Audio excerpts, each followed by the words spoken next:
She really poisoned her daughter's classmate because he got better grades than her. So this father, he has a wife, and the only word that he really uses to describe his wife is competitive. Like in an unhealthy type of way, like to the point where she's lightweight abusing her daughter because she wants her daughter to be the best of the best, even though she hasn't done anything with the diploma that she has. Mind you, when I say best of the best, I'm not just talking schooling and academics. No, this woman literally suggested they get their 8-year-old a nose job because she thought her nose was funny looking. But this was nothing compared to how she treated her daughter when it came down to schooling and academics. Like I said before, she was borderline abusive. Not borderline, she was abusive. She had this poor girl up at 4 o'clock in the morning on a school night, yelling at her and forcing her to study. Anything less than an A was unacceptable to this woman. Oh yeah, I forgot to mention, she was doing this to the little girl when she was 6 years old. We're not talking about a high schooler. We're talking about a girl in elementary school. It didn't matter what the father said to try to talk this woman into some sanity. She did not care. She only had one goal for her daughter,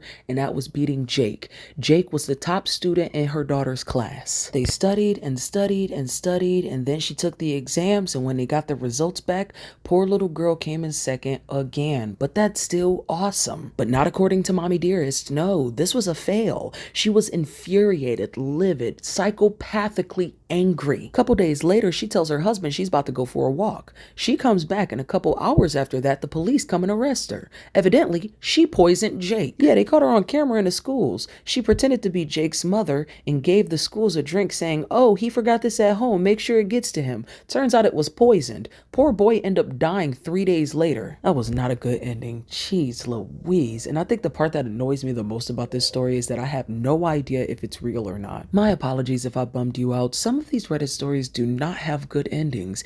Anywho, if you feel like it, could you go ahead and check out that TikTok shop? And if you don't, share this with somebody who might. And if you enjoyed the way I told this story, go ahead and like and follow. I like telling Reddit stories, but I don't like doing all that reading stuff. I'm just going to tell it in my own words. I'll see you later. Thanks for watching. I can read though. I'm not illiterate.